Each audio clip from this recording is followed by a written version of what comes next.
क्या इम्तियाज़ जलील साहब को हराने के लिए एक और साजिश रची गई है ये, और इसी वजह से इम्तियाज़ जलील साहब जहां से चुनाव लड़े थे, जहां से चुनाव जीते थे या जहां से चुनाव लड़ेंगे, वहां पर इनके सामने एक और मुस्लिम उम्मीदवार को पेश कर दिया है। इसी वजह से, क्योंकि मुस्लिम वोटों का बंटवारा हो और इम्तियाज़ जलील साहब की हार हो, किसी और की जीत हो वो चलेगा, लेकिन हार जो हो वो इम्तियाज़ जलील साहब की हो। क्या यही रणनीति है? क्या यही समीकरण बना है? इसी वजह से इनके सामने जो है एक मुस्लिम उम्मीदवार को उतारा है। आइए बात करेंगे दोस्तों इस वीडियो के अंदर। महाराष्ट्र के अंदर कुछ न कुछ डेली जो है वो होते नज़र आ रहा है। जैसे जैसे चुनाव नज़दीक आ रहे हैं, वोटिंग का दिन जो है नज़दीक आते जा रहे हैं, वैसे वैसे वहाँ पर नए नए समीकरण देखने को मिल रहा है, नए नए तरीके से बयानबाजी देखने को मिल रहा है। कोई पार्टी छोड़कर किसी और पार्टी में ज्वाइन हो रहा है, तो किसी को टिकट नहीं मिलने पर नाराज़गी जाहिर कर रहा है। लेकिन हम बात करेंगे इस वीडियो के अंदर इम्तियाज़ जलील साहब के सामने जिनको खड़ा किया है, जिनको टिकट दिया है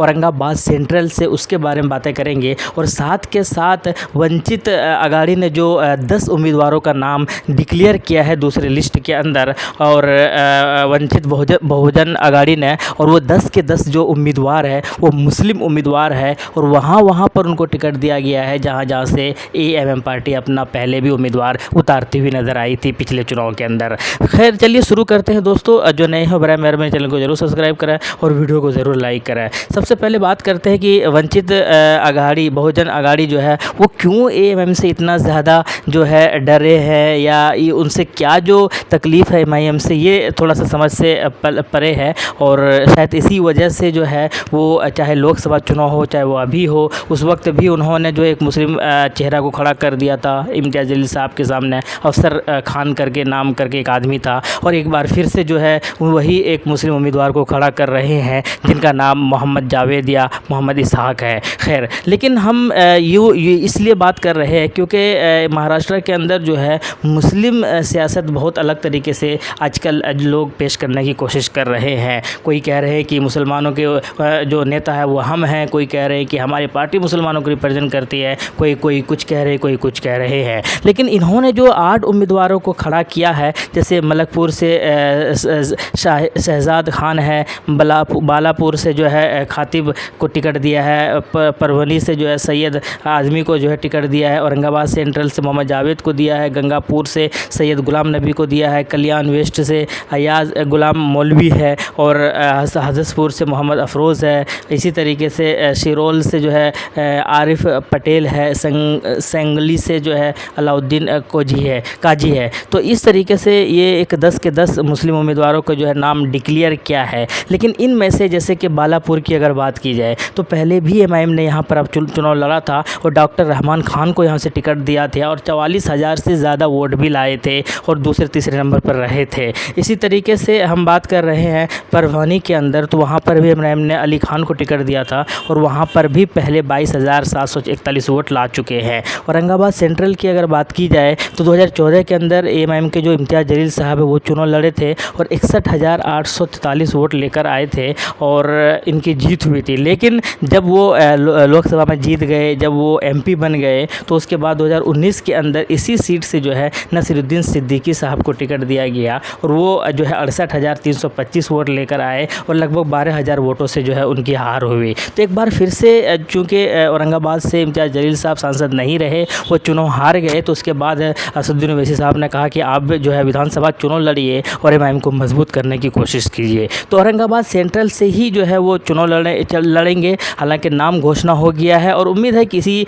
विधानसभा से चुनाव लड़ेंगे। तो एक बार फिर से वो औरंगाबाद सेंट्रल को रिप्रेजेंट करते हैं, तो उनके सामने जो है वीबीए यानी कि वंचित बहुजन अघाड़ी जो है उन्होंने जो है एक उम्मीदवार उतारा है जिनका नाम मोहम्मद जावेद है, मोहम्मद इसहाक है। किनके सामने इम्तियाज़ जलील साहब के सामने। अब ये देखना है कि क्या इनकी यही साजिश है कि भाई एक मुस्लिम अच्छे बड़े चेहरे को उतार देते हैं और मुसलमानों का वोटों का जो है बंटवारा हो सके, क्योंकि यहाँ पर इतने ज़्यादा वोटों का बंटवारा होता है कि 60,000, 70,000, 80,000 में ही यहाँ पर जो है वो जीत हो जाती है या हार हो जाती है। जैसे कि 2014 की अगर बात की जाए तो 61,000 में जो है जीत हुई थी इम्तियाज़ जलील साहब की, सिर्फ 61,000 के अंदर, आप समझ सकते हैं। या फिर अगर 2019 की अगर बात की जाए तो 80,000 के अंदर जो है वहाँ पर जीत हुई है। जो जीते हुए उम्मीदवार है शिवसेना के, गालिबन शायद शिवसेना के ही। तो खैर कुल मिलाकर ये जो चीज़ें हैं, ये जो समीकरण है, या यूँ कहें कि ये जो एक तरीके का साजिश है, ये साजिश अभी नहीं है बल्कि पहले से ही है। और ये साहब अम्बेडकर साहब पता नहीं एमआईएम से इनको क्यों इतनी परेशानी हो रही है, या क्यों इतना ज़्यादा इनसिक्योरिटी फ़ील हो रहा है कि लोकसभा चुनाव के अंदर भी ये एमआईएम को हराना चाहते थे, और एक बार फिर से जो है वहाँ पर भी मुस्लिम उम्मीदवार खड़ा कर दिए थे। एक बार फिर से जो है ये 8-10 सीटों को घोषणा किया है इन्होंने, और सारे के सारे मुस्लिम उम्मीदवारों को उतारा है। आप समझ सकते हैं कि किस तरीके से वहाँ पर सियासत कर रहे हैं। अब ये अपने मन से कर रहे हैं, या इनके पीछे किसी का हाथ है, या क्या करना चाह रहे हैं, ये शायद बहुत लोगों को समझ में आ नहीं रहा है। तो इम्तियाज़ जलील साहब की अगर बात की जाए तो शायद मुझे नहीं लगता है कि उतना ज़्यादा दिक्कत होगा यहाँ से इस सीट से जीतने में, क्योंकि पहले जीते हुए थे, फिर औरंगाबाद के सांसद बने, इनकी पॉपुलैरिटी हुई, काम भी किए इन्होंने, तो मज़ीद जो है मजबूती में इजाफा तो हुआ है, इसमें कोई शक नहीं है। लेकिन ये चुनाव है, कभी भी कुछ भी हो सकता है। बड़े बड़े दिग्गजों को हमने देखा है कि हारते हुए देखा है, और बहुत सारे ऐसे लोग जिनसे उम्मीद भी नहीं होती वो भी जीत जाते हैं कई बार, हवा में, आंधियों में, या इस तरीके की लहर जब बनती है तो खैर कुल मिलाकर अब ये देखना है कि औरंगाबाद सेंट्रल से जो है क्या होता है। लेकिन इन जो 10 उम्मीदवार उतारा है इन्होंने, तो उन 10 में से कई जगहों पर, 4 से 5 जगहों पर एमआईएम जो है वो पहले से चुनाव लड़ती हुई भी आई है, और इनके अच्छे खासे जो है उम्मीदवार वोट भी लाए हैं। जैसे कल्याण वेस्ट से पहले भी, इस बार भी इन्होंने, यानी कि वीवीए ने जो है वो अयाज गुलजार मौलवी को टिकट दिया है, जबकि ये पिछली बार एमआईएम पार्टी की तरफ से चुनाव लड़ा था और 5th पोजीशन पर रहे थे, 5वां नंबर पर रहे थे। 10,000 से ज़्यादा वोट इन्होंने लाया था, लेकिन इस बार ये जो है वीवीए से की पार्टी की तरफ से चुनाव लड़ रहे हैं। इसी तरीके से हदसपुर की अगर बात की जाए तो वहाँ से जो मोहम्मद अफरोज़ को जो है टिकट दिया था, लेकिन पहले एमआईएम ने भी वहाँ से अपना उम्मीदवार उतार चुका है। जाहिद शेख करके एक उम्मीदवार उतारा था इन्होंने, और 7,000 से ज़्यादा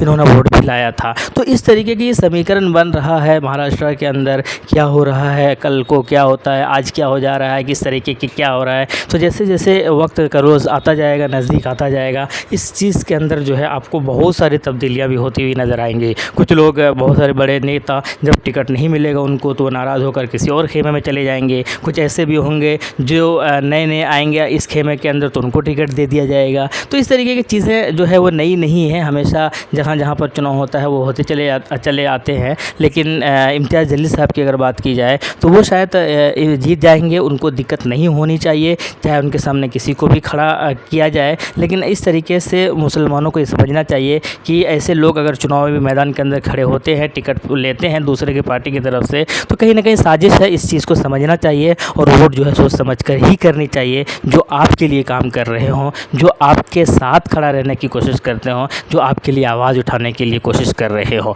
आपकी क्या राय है, कमेंट बॉक्स में बताइएगा। शुक्रिया। जय हिंद।